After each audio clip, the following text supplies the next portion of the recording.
So, you did an experiment on Drosophila melanogaster in order to locate a mutation, determine its dominance or recessivity, and also get a better understanding of how traits are passed on from generation to generation.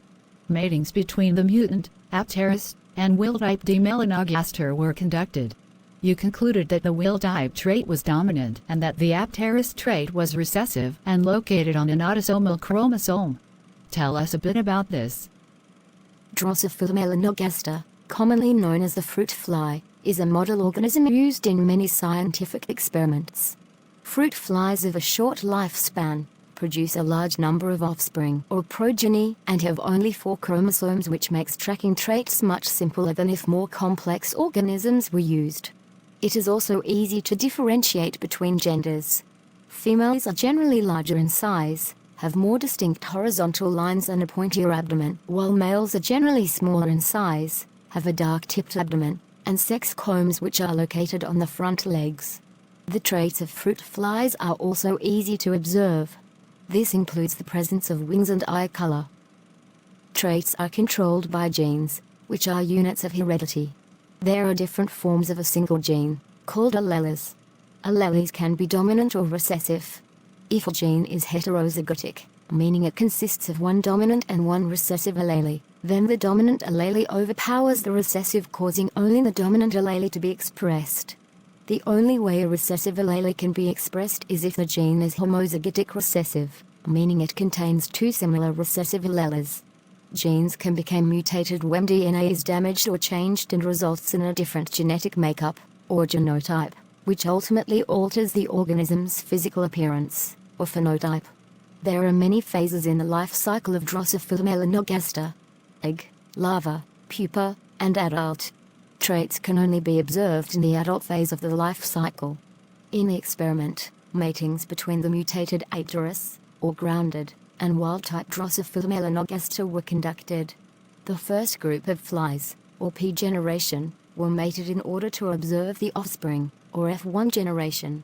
After the F1 generation were observed, the flies would mate to produce the next generation, or F2 generation, of flies. After all 3 generations were observed, the group could then determine which trait was dominant and which was recessive, as well as determine if the mutant gene was sex-linked, meaning it was located on a sex chromosome, or autosomal, meaning it was located on an autosomal chromosome.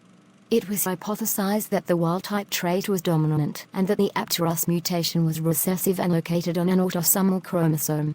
How was this experiment conducted? In a tube, media was prepared for the flies by combining 1 level of media, 1 level of water, and 4 to 6 grains of yeast. Fly nap, an anesthetizer, was used to sedate the flies.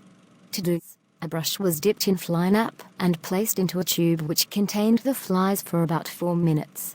Afterwards, the lab group collected the flies and observed them under a dissection microscope. There were 5 Apteris males and 5 wild-type females. After the sexes were determined and the flies were observed, the organisms were placed in the tube, incubated at 22 degrees Celsius for a week, and left to mate. In week 2, the parental flies, or P generation, were disposed of in ethanol in order to be able to observe the larva which would become the next generation, or F1 generation, of adult flies. In the 3rd week, the F1 generation was flenapped and observed. In week 4, a remade cross was prepared and given by the professor in order to receive the correct results. The F1 generation in the remade cross was flenapped and observed, then incubated for a week in order to mate and produce offspring. In the final week, the next generation, or F2 generation, was observed and Punnett squares were made in order to get the concluding results. Now that we know how the experiment was conducted, what were your results? In the 1st week, after the fruit flies were sedated, the parent generation was sexed and observed. There were 5 Apteris males and 5 wild-type females. After you placed them back in the tube and incubated them at 22 degrees Celsius for another week to mate, what did you find? In the 2nd week, it was discovered that there was no offspring. All of the flies, except for 1 male, had died and there was no larvae present in the media. Oh no. What did you do? The flies were disposed of and the tube was incubated again for another week in order to make sure there was no unseen larvae that would become the next generation. Was there any offspring in the third week? No, there was not. However, on week 4, a remade cross was produced and given by the professor, which allowed the group to examine the F1 generation. Well, that is good. What did you see? After FlyNap was used, it was observed that there were 9 total offspring, 3 male and 6 female. All of the F1 generation displayed the wild-type phenotype.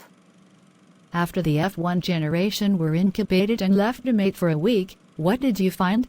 In week 5, there was a total of 43 adult flies, 28 females and 15 males. All of the flies displayed the wild-type phenotype. Now that we know the results, how did you get to your conclusion? Because this was a bad batch of flies, and the organisms all died in week 1 before there was a chance to mate and produce offspring, the concluding results were obtained by the observations made from the remade cross, which was supplied by the professor. The manual that came with the flies was used as well. After the F1 generation of the remade cross was examined and Punnett square was made, it was believed that the Apterus trait was recessive and that all of the F1 generation displayed the wild-type phenotype, because all the flies were heterozygotic. The offspring received 1 dominant allele from the homozygotic dominant wild-type mother, and 1 recessive allele from the homozygotic recessive Apterus father. Another Punnett square at the cross between the F1 generation was made in order to hypothesize the phenotypes of the F2 generation. The Punnett square showed that the F2 generation would display a 3:1 ratio of wild-type to Apterus. This was not observed in the F2 progeny. When the tube was examined on day 1 of week 5, there was a total of 11 adult D. melanogaster, 10 female and 1 male. All of the flies displayed the wild-type phenotype. There were still pupae and larvae present in the tube. After the adult flies were disposed of in ethanol, the pupae were given another day to hatch so that the group could come back and observe the new adult flies. This allowed the group to get a larger number of progeny and more conclusive results. On the second day of week 5, it was noted that there were 14 males and 18 females. All the flies displayed the wild-type phenotype. However, there was still a large number of larvae that the group was unable to observe. It was hypothesized that some of these larvae would later display the Apterus phenotype once the organisms reached the adult phase in the life cycle. The manual confirms that this hypothesis is correct and that there should be a 3:1 ratio of wild-type to Apterus. This meant that the original hypothesis was also correct. The wild-type trait was dominant and the Apterus trait was recessive, and since males and females were affected equally, it is located on an autosomal chromosome. Interesting. And what do you think we can do with the results from experiments such as this one? Mutations occur within all species.